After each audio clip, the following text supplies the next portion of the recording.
radicaux de gauche, que préside M. Crépeau, de demander à M. Mitterrand de figurer sur la liste socialiste pour les élections européennes. Événements internationaux, le vote qui se termine en ce moment même en Rhodésie marque sans doute un tournant dans les rapports en général en Afrique entre les Blancs et les Africains.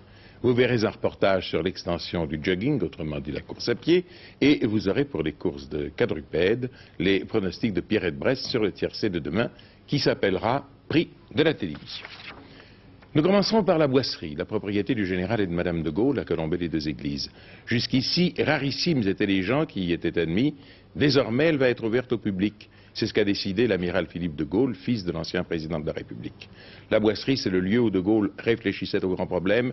C'est là qu'il écrivit ses mémoires. C'est là que la mort vint le foudroyer en novembre 1970. En même temps, on annonce la vente d'un certain nombre d'objets, notamment ceux que le général de Gaulle avait reçus comme présent en sa qualité de chef de l'État au cours de ses voyages officiels.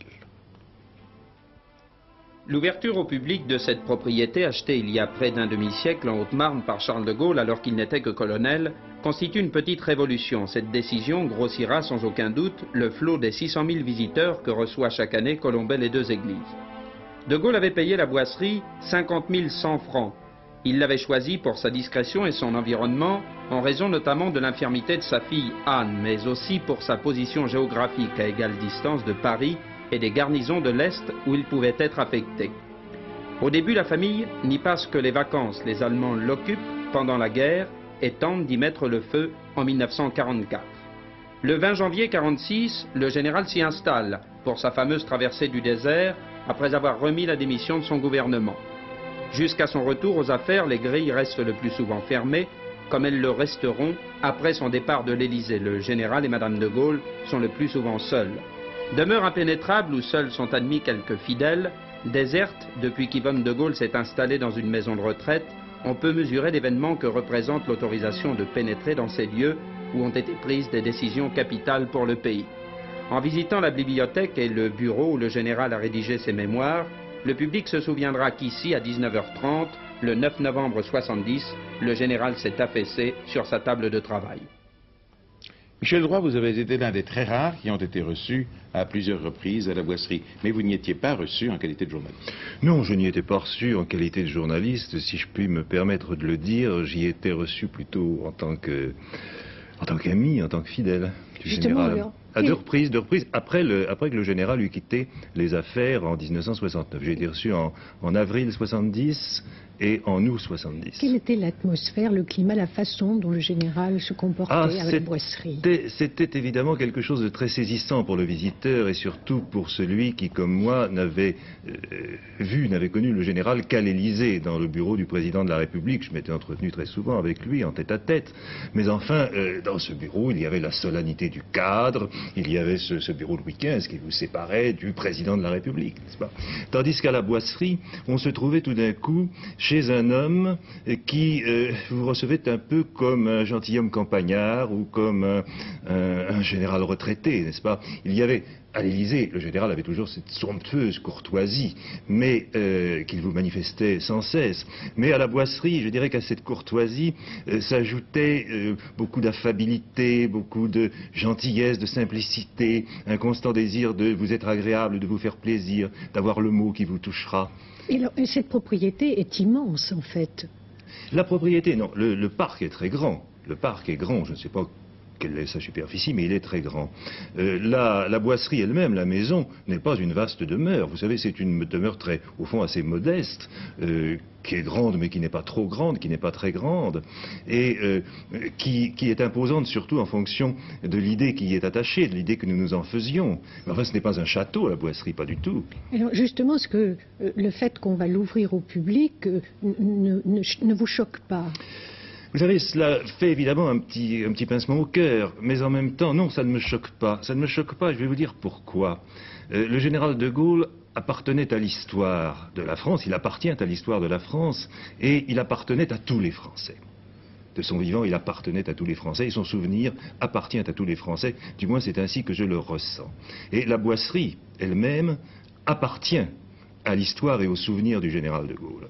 Alors de façon indissoluble, puisque c'est là qu'il a pris, comme Léon vient de le dire tout à l'heure, des décisions capitales, et c'est là qu'il a vécu jusqu'à son dernier souffle. Eh bien, je trouve au fond parfait et peut-être conforme au souhait qu'il aurait pu exprimer, je ne sais pas s'il en a exprimé un à cet égard, mais je trouve au fond assez bien que tous les Français et beaucoup d'étrangers qui viendront d'Europe, qui viendront d'Afrique, qui viendront du monde entier, puissent non seulement désormais, puissent dans l'avenir, dans un proche avenir, non seulement désormais parcourir Colombey, aller au cimetière, mais voir cette maison qui a tant compté dans la vie du général. Et puis, vous savez, Colombey, enfin vous êtes allé à Colombey peut-être comme moi, depuis la mort du général, il était fatal que Colombey devint un peu le Mont-Saint-Michel ou Lourdes avec les boutiques de souvenirs et de bimbeloterie, disons le mot. À la Boisserie, ça ne sera pas cela. Oui, à la Boisserie, j'imagine que la visite sera organisée de façon très respectueuse, très discrète, et on n'aura pas besoin de chasser les marchands du temple de la Boisserie, puisqu'ils n'y entreront pas. Le fait qu'on l'on paie tout de même pour y rentrer, ne vous... que voulez-vous, c'était cela ou rien. Il faut que la Boisserie soit entretenue, cela coûte tout de même cher. Et le général avait tout refusé, en fait, de l'État. Il avait refusé, lui, bien entendu, toute retraite, toute pension, etc. Il avait refusé en 1946 et il avait refusé également cela en 1970. Le général ne vivait que d'une infime partie de ses droits d'auteur, puisque la plus grande partie de ses droits d'auteur allait à la Fondation Anne de Gaulle. Bien, aujourd'hui, je pense que le prix de la visite, enfin j'imagine, je n'en sais rien, sera calculé en fonction de la somme qui est nécessaire pour entretenir la Boisserie. Quant à la vente des objets, je sais que cela peut choquer. Ça vous choque pas, vous? Vous savez, si on me disait on va vendre 40 objets qui ont appartenu au général de Gaulle, évidemment je serais choqué. 3000, ça ne peut pas être choquant parce que ce ne peut pas être des objets qui comptaient vraiment pour le général de Gaulle. C'était des cadeaux qu'on lui avait offerts au cours de ses voyages, et je pense qu'on ne vendra pas d'objets auxquels le souvenir et je dirais la présence du général soit véritablement attaché, j'en suis certain. La Rhodésie vote. Vous savez que M. Ian Smith, le Premier ministre, n'a jamais accepté qu'on lui imposât de l'extérieur un règlement international aux problèmes de son pays. Il a donc cherché ce qu'il appelle une solution interne. Il a organisé des élections permettant aux Africains, pour la première fois, de voter en Rhodésie. Ces élections se terminent ce soir, en ce moment même. Si les électeurs s'étaient abstenus, cela aurait enlevé beaucoup de crédibilité à la solution interne de M. Smith. C'est qu'il y a dans ce pays 90 000 blancs et plusieurs millions d'Africains. Or, le pourcentage des votants a été nettement plus élevé qu'on pouvait le penser, ce qui encouragera M. Ian Smith à poursuivre sa politique malgré l'hostilité internationale. 60% des électeurs noirs rhodésiens se sont rendus aux urnes malgré les menaces des mouvements révolutionnaires qui condamnent ces élections. Ce pourcentage relativement élevé est sans nul doute une victoire personnelle pour M. Ian Smith, Premier ministre, qui entend mener à son terme une solution intérieure modérée visant à mettre en place un parlement puis un gouvernement composé de noirs et de blancs à majorité africaine. L'autre victoire de M. Smith est d'avoir empêché que ce vote soit troublé par des attentats qu'avaient annoncés les différents mouvements révolutionnaires.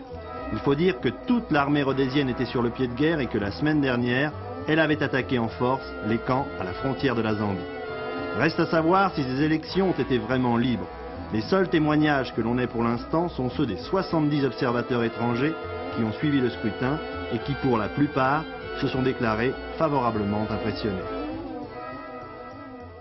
Le président Carter va bientôt s'entretenir avec M. Brejnev. Divers événements avaient retardé leur rencontre jusqu'ici, mais les négociations SALT, qui se dégradaient, vont mieux, et la santé de M. Brejnev aussi. M. Brejnev ne souhaite d'ailleurs pas, dit-on, faire le long voyage de 9 à 10 heures d'avion Moscou-Washington, et les deux hommes d'État se verraient sans doute à Helsinki ou à Stockholm. Au contraire, M. Carter ne verra pas avant quelque temps, du moins, les dirigeants chinois qu'il devait rencontrer cet été en Chine. Son voyage est retardé. C'est qu'après avoir été chaleureuse il y a 2 mois, les relations sino-américaines se refroidissent. La Chine reproche aux États-Unis, d'une part, de faire trop cause commune avec Israël, et d'autre part, de maintenir des liens trop forts avec Taïwan ou Formose. Bref, les rapports États-Unis-Chine et États-Unis-URSS passent les uns et les autres par des hauts et des bas. La visite du président grec, M. Tsatos, à Paris a lieu à partir de lundi pour 3 jours, c'est-à-dire à la veille de la signature de l'acte d'adhésion de la Grèce à la communauté européenne, parce que la France désire être le premier pays à saluer cette adhésion de grande portée pour l'Europe et pour la Grèce, comme a dit M. Giscard d'Estaing. Demain, dans notre journal de 20 h, le portrait du président Tsatos. Élections européennes en France, après une journée de délibération, les radicaux de gauche ont choisi entre le cœur et la raison. Il n'y aura pas de liste radicale de gauche si M. Mitterrand accepte de faire figurer les candidats du MRG sur la liste des socialistes.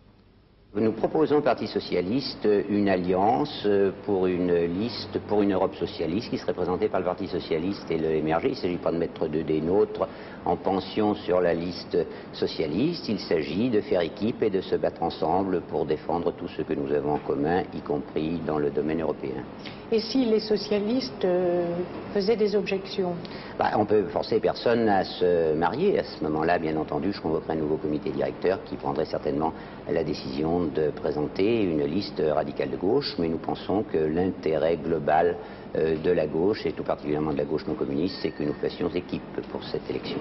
Au fond, vous laissez la route du centre-gauche ouverte pour M.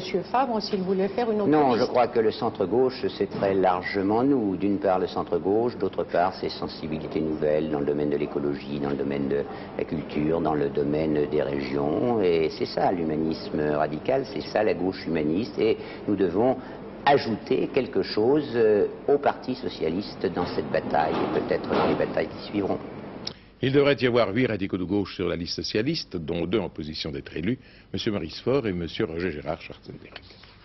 M. Debré, ancien Premier ministre, était aujourd'hui à 13 h le rédacteur en chef du journal inattendu, le rédacteur en chef inattendu du journal de RTL, répondant à Jean-Claude Larivoire. Il a dit entre autres, s'il y a une fissure au sein de la majorité, elle est due à certaines orientations du pouvoir et à l'attitude de certains dirigeants de l'UDF qui ont cherché des alliances hors de la majorité pour éliminer le RPR. Il ne faut pas, dit M. Debré, à la fois tendre la main et faire des croche-pieds. Cela dit, de sa visite hier en compagnie de M. Chirac à l'Élysée, il n'a pas tiré l'impression que la fissure s'élargissait. M. Debré a souhaité qu'autour du chef de l'État se révèle un souffle politique et une détermination à la hauteur des difficultés mondiales.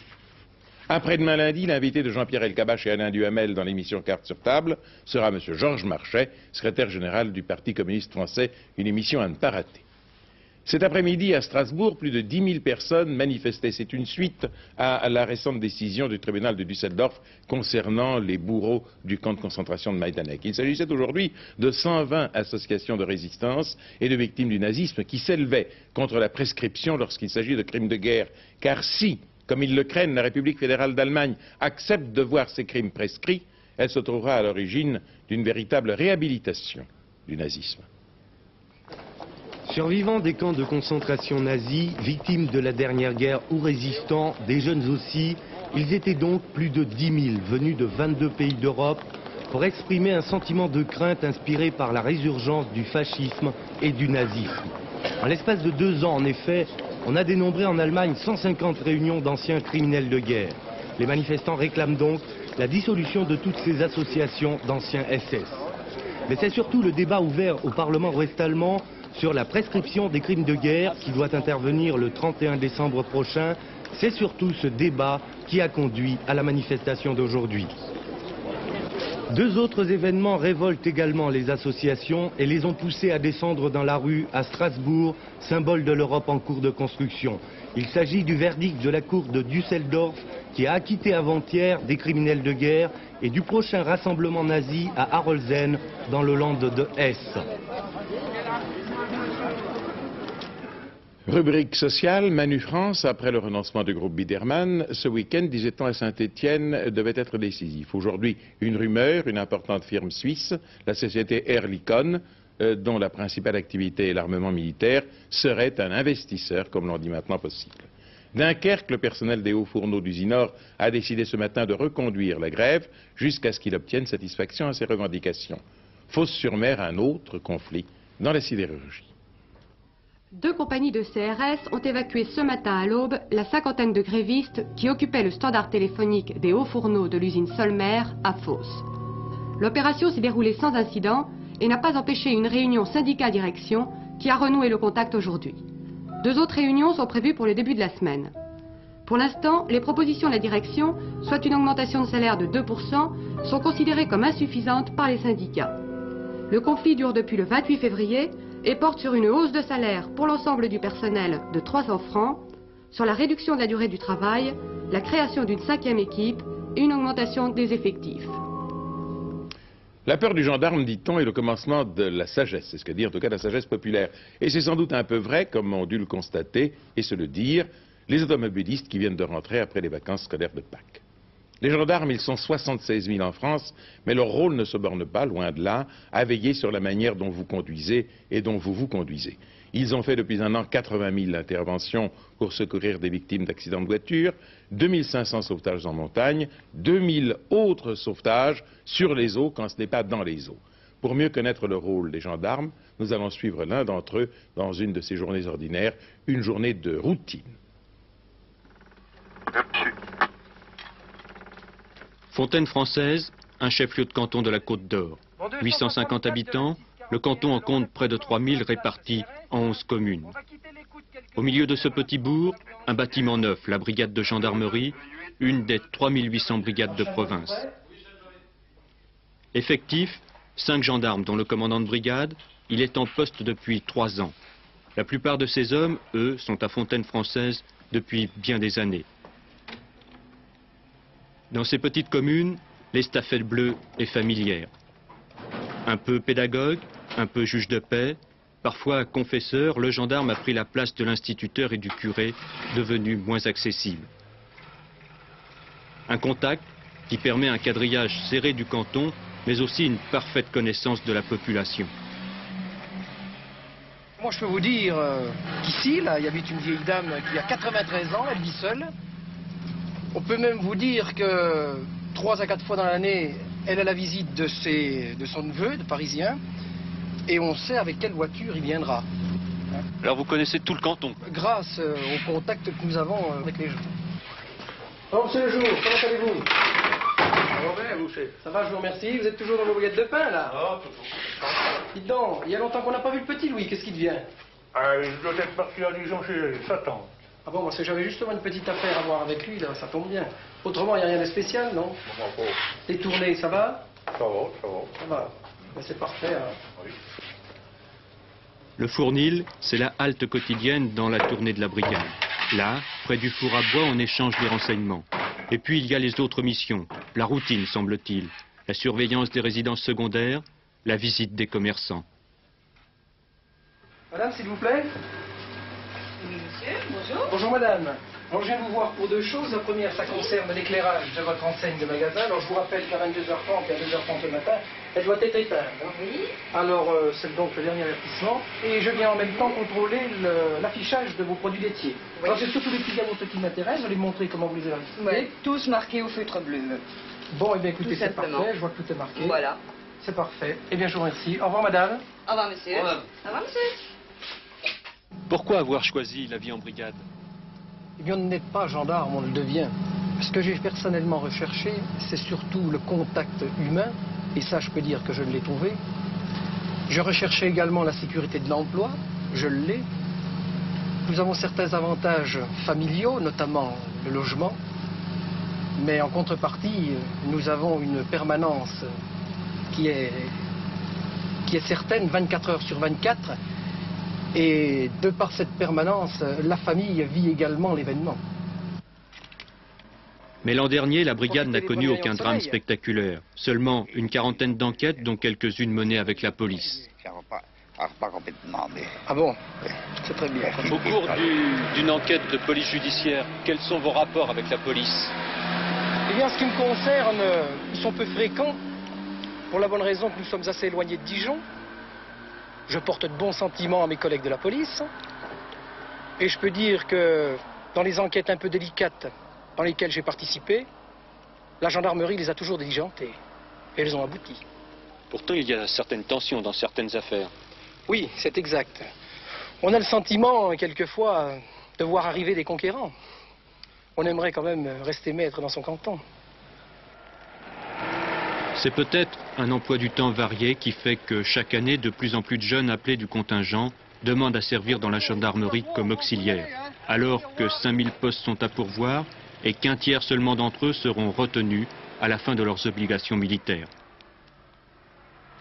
Une dépêche AFP 20h17, l'Assemblée égyptienne du peuple, c'est-à-dire le Parlement est dissout aujourd'hui. Le décret de dissolution prévoit la tenue d'élections législatives le 7 juin et l'ouverture du nouveau Parlement le 23 juin. Nous revenons en France. Pardon, une mairie à vendre, voilà quelque chose qui n'est pas si courant, mais hier, à Montsac, en Dordogne, on a vendu aux enchères publiques l'ancienne mairie, une maison qui datait du XVIIIe siècle. Pour cette petite commune d'une centaine d'habitants, cela a procuré de l'argent frais pour aménager la nouvelle mairie et le foyer des jeunes, la vente ayant donné plus de 200 000 francs.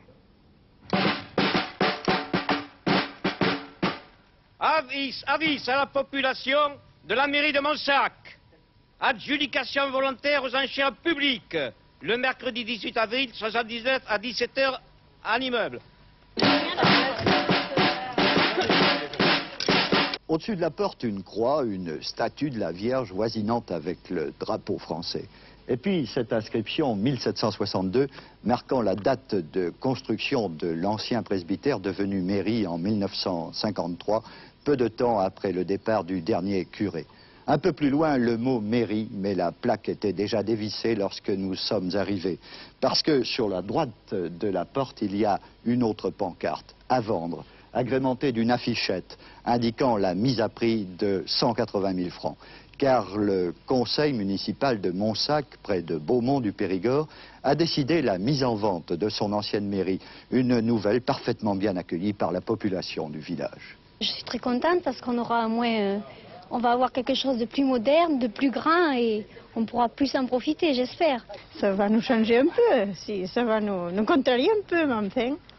Ça fait toujours une certaine impression, parce que c'était l'ancien presbytère. Moi j'habite à côté, alors c'était assez près. De toute façon, le bâtiment restera là et la nouvelle mairie quand même sera plus fonctionnelle, on peut dire. Alors nous disons 180 000 francs, premier feu.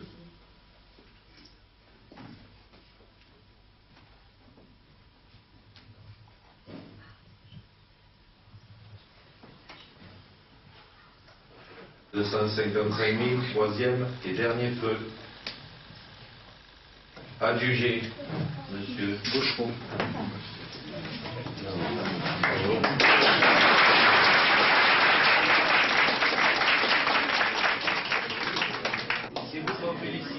Vous voulez bien signer ici? Très bien. Puisque vous êtes adjudicataire. Voilà, merci. Le sport en vogue, le sport dont le nombre des adeptes cesse de croître, c'est la course à pied. C'est un sport qui se conjugue. Je cours, tu cours, il court. Nous courons, vous courez, il court. Mais en termes nobles, on l'appelle le jogging. Je jogue, tu jogues, etc. Jusqu'ici, il se pratiquait dans les bois et les parcs. Aujourd'hui, il gagne du terrain. Je cours, tu cours, il court. Ma foi, où maintenant? Eh bien, sur les rives de la Seine.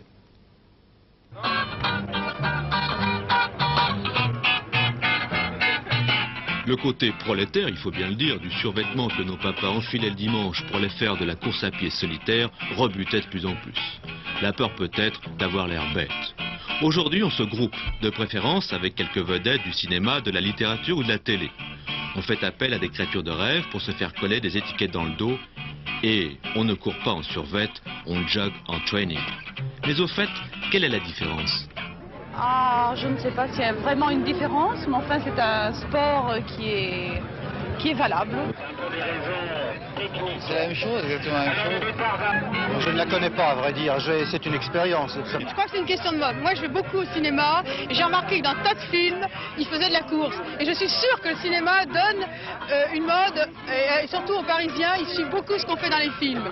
Et il y a un film, spécialement, je ne me rappelle plus, où il y a un noir qui court beaucoup dans un grand parc près de New York, près de Manhattan. Et je suis sûre que c'est venu des films, on voyait que beaucoup en Amérique, on faisait du jogging.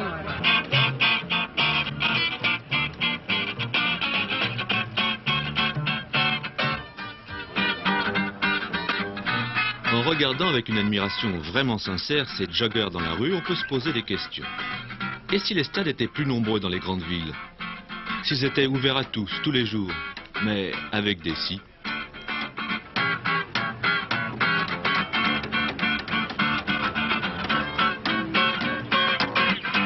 Bien sûr, les premiers arrivés sont les premiers servis. Et loin derrière, une guirlande de lanternes rouges.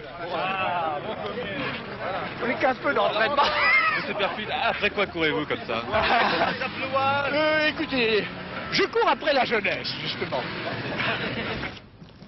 Demain à Longchamp, deux événements principaux. D'une part, dans la poule d'essai des poulains, on verra courir, j'allais dire on verra jogger, celui qui est considéré jusqu'à présent comme le meilleur poulain de sa génération, Irish River, appartenant à Madame Hadès, et dont son entraîneur, John Cunnington, déclare qu'il n'a jamais entraîné un cheval d'une telle qualité. La deuxième attraction, c'est le tiercé. Il porte le nom sympathique de prix de la télévision. Il s'adresse sur 2200 mètres à des poulains et pouliches de 3 ans. Pierrette Bresse a choisi en tête de son classement 2 récents vainqueurs. Avec le prix des épinettes tiercé handicap, il faut s'attendre à des surprises. La présence d'un ou de gros outsiders à l'arrivée n'aurait rien d'étonnant. Les concurrents n'ont que 3 ans et la plupart d'entre eux abordent pour la première fois une longue distance, 2200 mètres. Mais la base de mon pronostic sera tout de même un favori. Jean-Claude Dessin, son jockey, est également très sûr de lui. Je monterai Barbac. À quel poids? 55 kilos. C'est difficile pour vous? 55 kilos, actuellement c'est mon poids normal. Sans problème. Sans problème. Sans régime. Non, à 55, petit peu de régime quand même. Et pour Barbac, est-ce que c'est un poids très difficile à porter? Non, c'est un fort cheval. Je pense qu'ils l'ont pris à un poids tout à fait normal. Il a le topouette, au reste engagé, il a le topouette, il a un poids convenable. Quelle chance vous lui voyez? Il a une première chance. En récapitulant, donc je me mets en tête avec Barbac. En second, Rainside. En troisième, Rolling Ball. En quatrième, Stoutfelov. En cinquième, Liki Liki. Et en sixième, Rumbo. Un cheval qui peut avoir une chance aussi. Alors que je vous explique, jusqu'à cette année ou jusqu'à l'année dernière, ça s'appelait le prix des épinettes, et depuis un an, ça s'appelle le prix de la télévision. Alors, vos favoris? Alors voilà, dans ce handicap à tiercé, il est bien difficile d'éviter de placer en tête les favoris, justement. Alors j'ai mis Barbac, dont vient de nous parler Jean-Claude Dessin, le jockey. Ensuite, Starfellow, qui reste lui aussi sur une victoire facile. Et puis ensuite, parmi les outsiders, il a bien fallu faire un choix. Et j'ai choisi Rumbo, qui est un cheval très régulier. Il n'a pas encore gagné de course, mais là, il pourrait peut-être le faire avec le poids qu'il a. Derrière lui, Liki Liki, qui a progressé après sa course de rentrée dans le prix du Bel-Air, où elle terminait 7e. 7e, elle aurait pu terminer plus près. Elle est en super forme là en ce moment. Oui, je crois. Ça lui a fait beaucoup de bien cette course. Hein. Derrière elle, Interdit, qui possède une classe nettement supérieure à ce lot. À 2 ans, et on pensait même qu'il ferait une carrière classique. Ensuite, Daniri, il est en super forme en ce moment. Son dernier travail ce matin a enthousiasmé Jacques Barbe, son entraîneur. Alors. Et puis Rolling Ball, après avoir été 2e dans le prix du Bel-Air dernièrement, je pense qu'il peut encore récidiver et prendre une place, pourquoi pas. Je lui fais confiance. Et pour terminer, Arcanus, il appartient à l'entraînement en forme de Freddy Palmer. Voilà, alors je récapitule les numéros que j'ai choisis. 1, 14, 16, 17, 6, 18, 12 et 13. Merci Pierre. Le temps, eh bien, dimanche, une zone de pluie s'étendra en matinée de l'Aquitaine au Massif central, au Vosges et au Jura. Elle se déclarera, comme l'on dit, vers le sud-est et achèvera de traverser le pays dans la journée. Cette zone de pluie sera suivie d'un temps ensoleillé et agréable, bravo. Il y aura cependant des averses sur les régions voisines de la Manche. N'oubliez pas ce soir, à 23h10, la dernière édition de la journée. C'est Paul Amar qui vous la présentera. Demain, Antenne 2, midi. Et si vous le voulez bien, nous nous retrouverons demain soir ici à 20h. Bonne soirée. Merci.